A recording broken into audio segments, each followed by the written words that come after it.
नमो भगवते वासुदेवाय नमः। माघ मास को बहुत अधिक महत्वपूर्ण माना जाता है।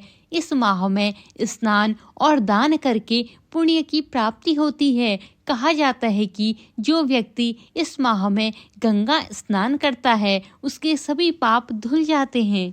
इस बीच सभी अपने समस्त पापों से मुक्ति पाने के लिए गंगा फिर या किसी नदी में स्नान जरूर करें। इसके अलावा आइए जानते हैं माघ मास का महत्व और उससे जुड़ी मान्यताएं। माघ महीने में भगवान श्री कृष्ण की पूजा करें।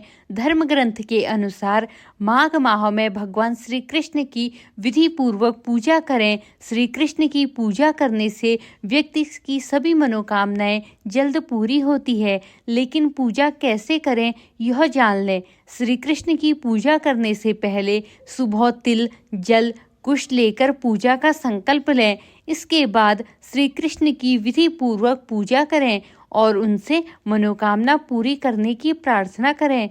उन्हें घर में बने भोजन का भोग लगाएं और याद रखें कि भोजन में तुलसी के पत्ते जरूर डालें।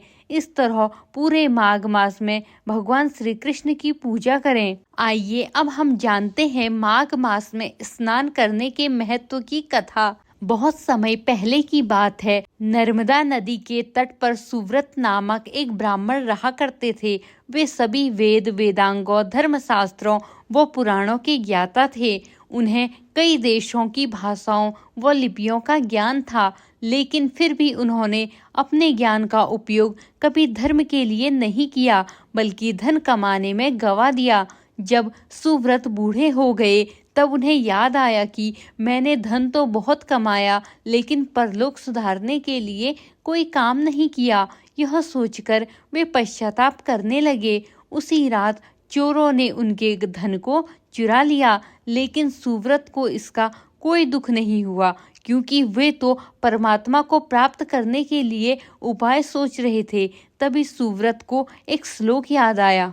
माघे निमग्नाः सलिले सुसीते विमुक्त पाप स्त्रीदेवः प्रयान्ति।